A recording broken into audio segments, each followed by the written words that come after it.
adik-adik, hari ini kita kembali belajar di rumah untuk menghindari penyebaran COVID-19.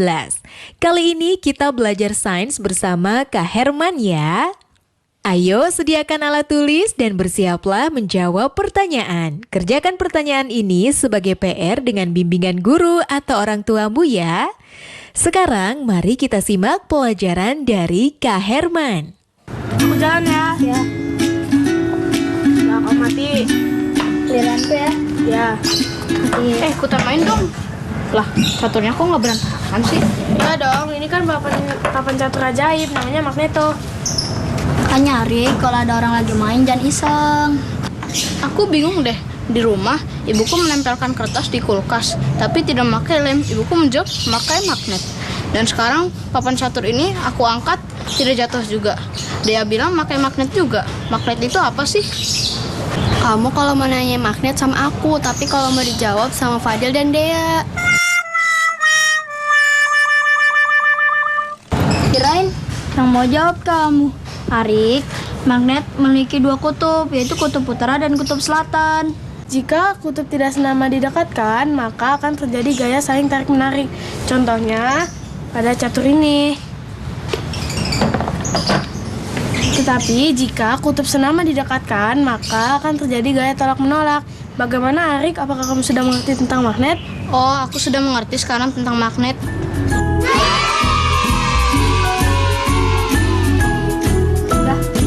Jalan lagi ya. Halo Sobat X Science, senang sekali Kak Herman dapat berjumpa kembali dalam program kesayangan kita, X Science, Eksplorasi Sains. Sobat X Science, jika sebuah magnet kita potong terus-menerus, maka kita akan mendapatkan magnet-magnet kecil. Magnet-magnet kecil ini disebut sebagai magnet elementer, alias magnet domain, yang memiliki sifat dapat menarik beberapa benda.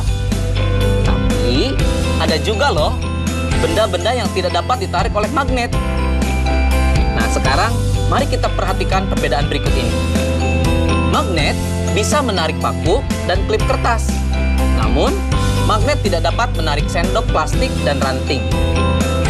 Paku dan klip kertas termasuk benda magnetis, sedangkan sendok plastik termasuk benda non-magnetis. Jadi, apa kesimpulannya? Kesimpulannya adalah, benda magnetis adalah benda-benda yang dapat ditarik oleh magnet, sedangkan benda non-magnetis adalah benda-benda yang tidak dapat ditarik oleh magnet. Jadi begitu sobat. Sobat X Science, sekarang kita simak apa saja sih sifat-sifat magnet itu. Yang pertama, magnet menarik benda magnetis. Benda yang dapat ditarik oleh magnet disebut benda magnetis. Contohnya seperti paku, peniti, penjepit kertas. Sebaliknya, benda yang tidak dapat ditarik oleh magnet disebut benda non-magnetis, seperti kayu, kertas, dan batu.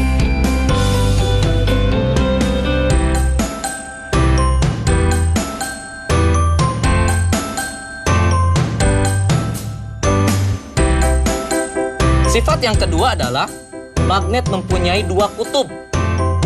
Biasanya disebut kutub utara dan kutub selatan. Jika kita mendekatkan kutub-kutub yang senama, maka magnet tersebut akan saling tolak-menolak. Sebaliknya, jika kita mendekatkan kutub-kutub yang tidak senama, maka magnet tersebut akan tarik-menarik. Loh, kok bisa ya Sobat X Science? Ternyata hal ini terjadi karena arah gaya magnet keluar dari kutub utara masuk ke kutub selatan. Sifat yang ketiga, gaya tarik magnet paling kuat terletak di bagian kutub magnet. Garis medan magnet secara alami berkumpul bersama di ujung magnet. Bagian ujung magnet ini disebut sebagai kutub magnet. Karena garis gaya magnet berkumpul di ujung magnet, gaya tarik paling kuat terletak di bagian kutubnya. Yang terakhir, Gaya magnet dapat menembus benda tertentu. Kekuatan gaya tarik magnet ditentukan oleh ketebalan benda yang menjadi penghalang antara magnet dengan benda magnetisnya dan jarak antara magnet dengan benda magnetis tersebut. Bagaimana? Menyenangkan bukan belajar sains? Dengan belajar sains, kita menyadari akan kekuasaan Tuhan Yang Maha Esa yang telah menciptakan magnet lengkap dengan keunikan sifat-sifatnya.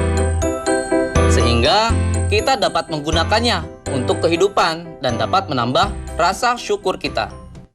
Saatnya kita bernalar. Yuk, mari kita bernalar ya. Ada satu magnet batang T, U, dan dua batangan benda yaitu P, Q, dan RS. Dua batang benda P, Q, dan RS didekatkan pada magnet TU. Hasilnya ditunjukkan pada tabel berikut ini.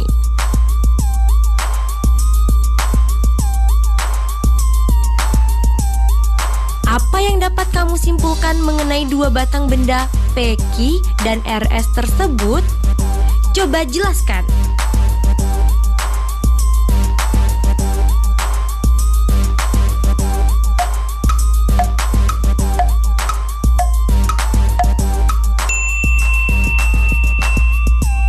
Yuk simak pembahasannya. P, Q adalah magnet, sedangkan RS adalah benda magnetis. P, Q adalah magnet karena ketika ujung P didekatkan dengan ujung T, terjadi saling tarik-menarik.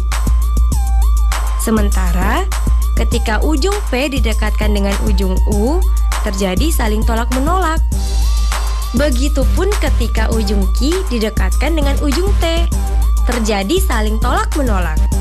Sementara ketika ujung Q didekatkan dengan ujung U, saling tarik-menarik. RS adalah benda magnetis karena ketika semua ujung batang didekatkan ke ujung magnet TU, terjadi saling tarik-menarik.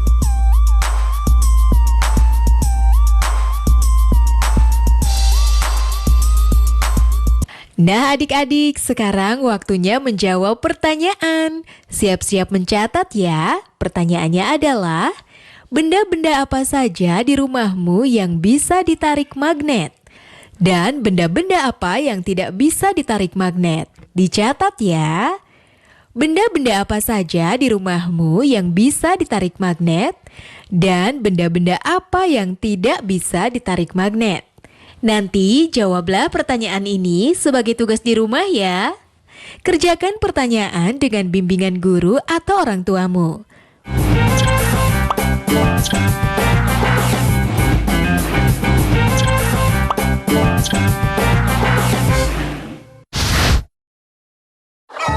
Tak terasa tahun demi tahun telah berlalu.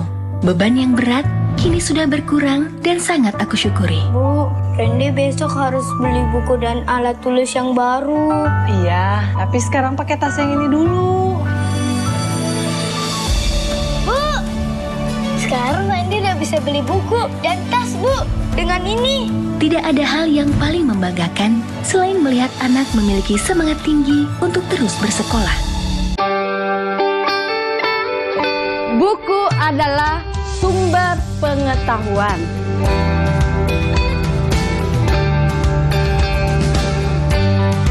Membaca itu ada gunanya ya?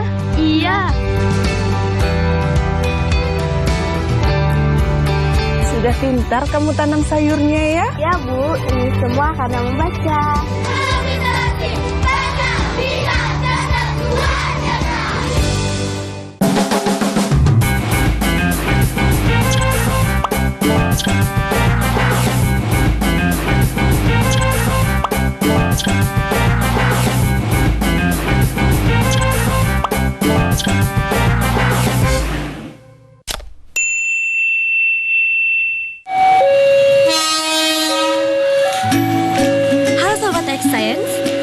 Siapa di sini yang tidak tahu kereta api?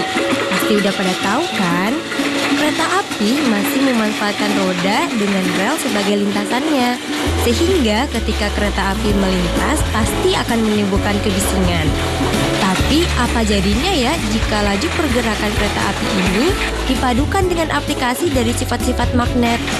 Apakah mungkin manfaat dan sifat-sifat magnet dan kereta api dapat disatukan? Bakal jadi apa ya? Penasaran kan? Yuk mari kita simak penjelasan narasumber berikut. Halo Sobat X-Science, kembali lagi dalam program kesayangan kita, X-Science, Eksplorasi Sains. Sobat X-Science, kalian tahu nggak sih apa itu kereta maglev? Dalam bahasa Indonesia, kereta maglev disebut dengan kereta levitasi magnetik, atau sering juga disebut dengan kereta magnet. Seperti namanya, prinsip dari kereta magnet ini memanfaatkan gaya magnet untuk mengangkat kereta sampai mengambang alias melayang dan tidak menyentuh rel, sehingga gaya gesek dapat dikurangi. Selain itu, kereta ini juga memanfaatkan magnet sebagai kekuatan pendorongnya. Dengan kecilnya gaya gesek dan besarnya gaya dorong, kereta ini mampu melaju dengan kecepatan sampai 600 km per jam. Jauh lebih cepat dari kereta biasanya. Luar biasa ya kekuatan magnet jika dimanfaatkan pada kereta. Nah, sekarang bagaimana jika diterapkan pada bidang yang lain ya? Saatnya kita seru-seruan bereksperimen dengan menggunakan magnet, yaitu pensil melayang. Loh, kok bisa pensil melayang? Pasti penasaran bukan? Yuk kita mulai. Terima kasih Kak Herman. Alat dan bahan yang dibutuhkan pada eksperimen ini adalah sebagai berikut: pensil, magnet berbentuk ring, karet alas. Langkah-langkahnya adalah sebagai berikut. Tempatkan 4 magnet berbentuk ring pada kasur karet. Upayakan kutub yang menghadap ke permukaan senama dengan kutub magnet yang dipasang nantinya pada pensil. Masukkan 2 ring magnet pada pensil.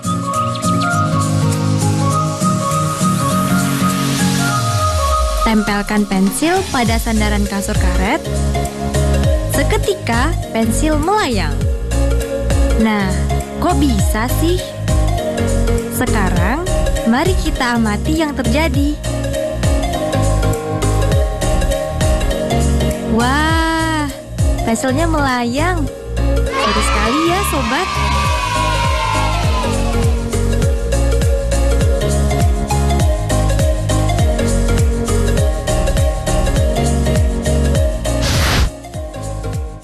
Adik-adik, tadi sudah melihat kan percobaan pensil melayang?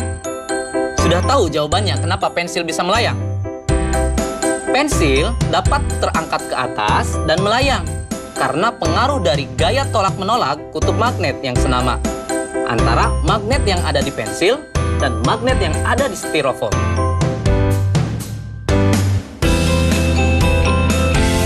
Nah, sekarang selamat mencoba di rumah ya. Sampai jumpa di eksplorasi sains berikutnya.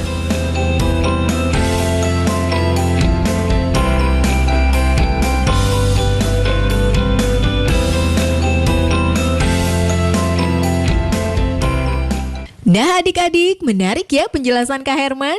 Ada kereta yang bisa melayang seperti kereta magnet maglev. Dan ternyata kita juga bisa membuat pensil melayang. Sekarang waktunya menjawab pertanyaan. Siap-siap mencatat ya. Pertanyaannya adalah, bagaimana kereta magnet maglev menggunakan gaya magnet? Dicatat ya, bagaimana kereta magnet maglev menggunakan gaya magnet? Nanti jawablah pertanyaan ini sebagai tugas di rumah ya. Kerjakan pertanyaan dengan bimbingan guru atau orang tuamu.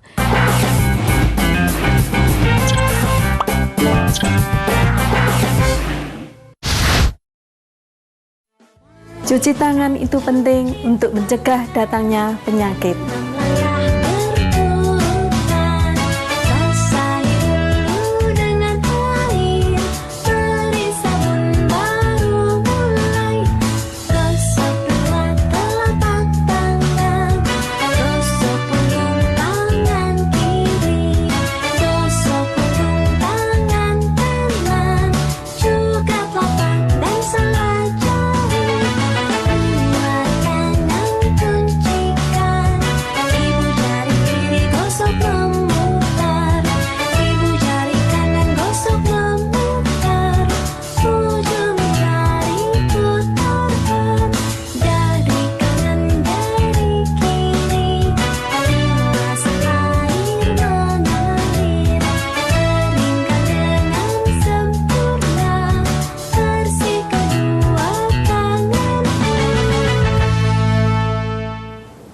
Mudah kan mencuci tangan? Dipersembahkan oleh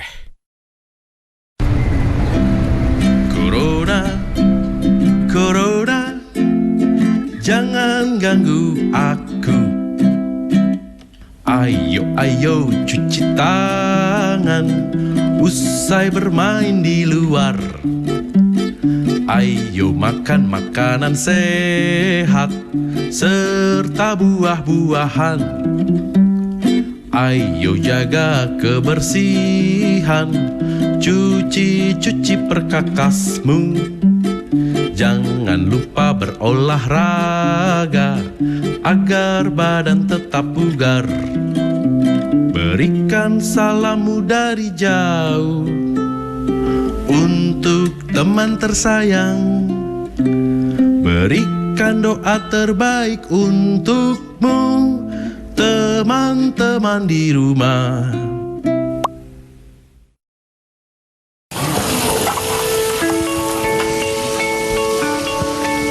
Perilaku hidup bersih dan sehat merupakan cara paling efektif untuk mencegah penularan virus corona. 1. Mari mencuci tangan menggunakan sabun selama 60 detik dengan air mengalir. 2. Tingkatkan daya tahan tubuh dengan istirahat cukup dan rajin berolahraga. 3. Konsumsi makanan bergizi seimbang yang dimasak sempurna dan minum air putih 8 gelas per hari. 4. Gunakanlah masker atau tutup mulut dengan lengan jika batuk atau bersin. 5. Jika ada gejala seperti demam dan sesak napas, segera kunjungi pelayanan kesehatan terdekat. Jadi, tetap tenang dan selalu waspada. Mari kita maksimalkan upaya pencegahan virus corona dengan menerapkan perilaku hidup bersih dan sehat.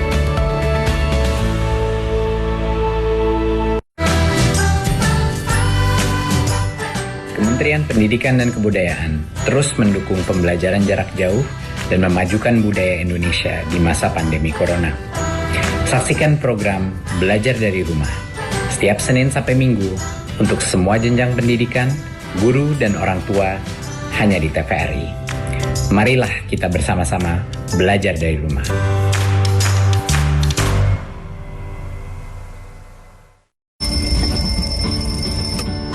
perjalanan kisah seorang wanita karir mendampingi putranya yang mengalami disleksia. Jadi gimana anak saya, Pak? Hampir semua nilai akil di bawah rata-rata, Bu. Atau gangguan dalam belajar karena kesulitan membaca. A, N, J. Diwarnai konflik batin, penuh suka, duka, dan trauma yang akhirnya menyatukan mereka. Kil, kan tadi bilang mau belajar kan, Kil? Kok malah gambar, Kil? Drama keluarga, Wonderful Life. Selasa 14 April 2020, pukul 21.30 waktu Indonesia Barat. TVRI, media pemersatu bangsa. Tidak ada yang salah dengan anak itu. Sebuah drama adaptasi novel ternama karya sutradara Garin Nugroho Yang memaksa saya untuk berkisah tentang wanita pribumi dalam pusaran konflik zaman Hindia Belanda. Nyai, Rabu 15 April 2020, pukul 21.30 waktu Indonesia Barat. TVRI, media pemersatu bangsa.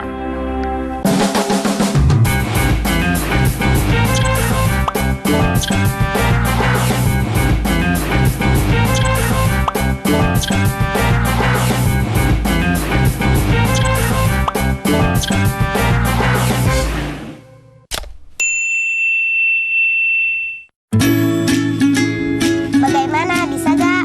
Bisa dong, caranya kita gabungkan kabel ini ke bohlam. Lalu kita hubungkan ujung kabel yang lain ke bawah baterai.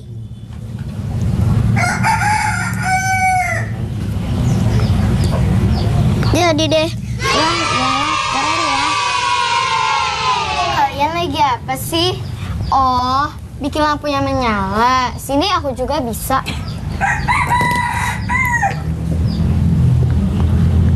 Lihat ya. Simsalabim, menyala. Lah, kok tidak menyala? Pantas kau lupa.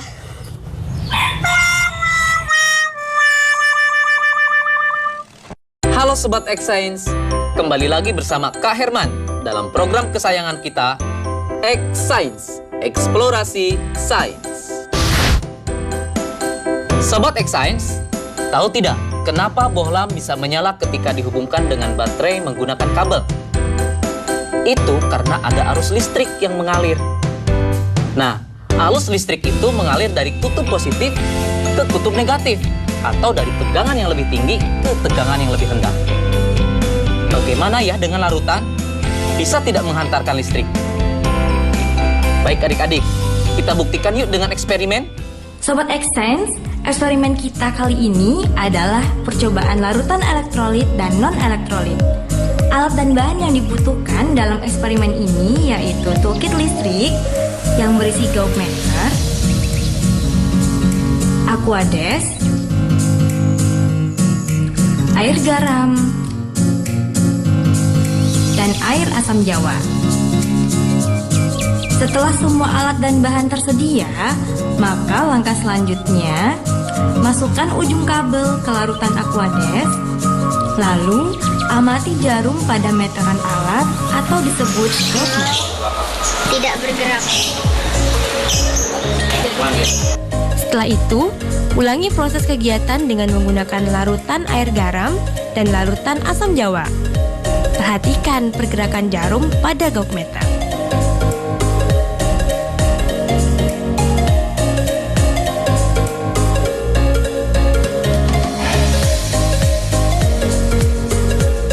Isilah tabel berikut ini dengan memberi tanda checklist pada kolom yang sesuai.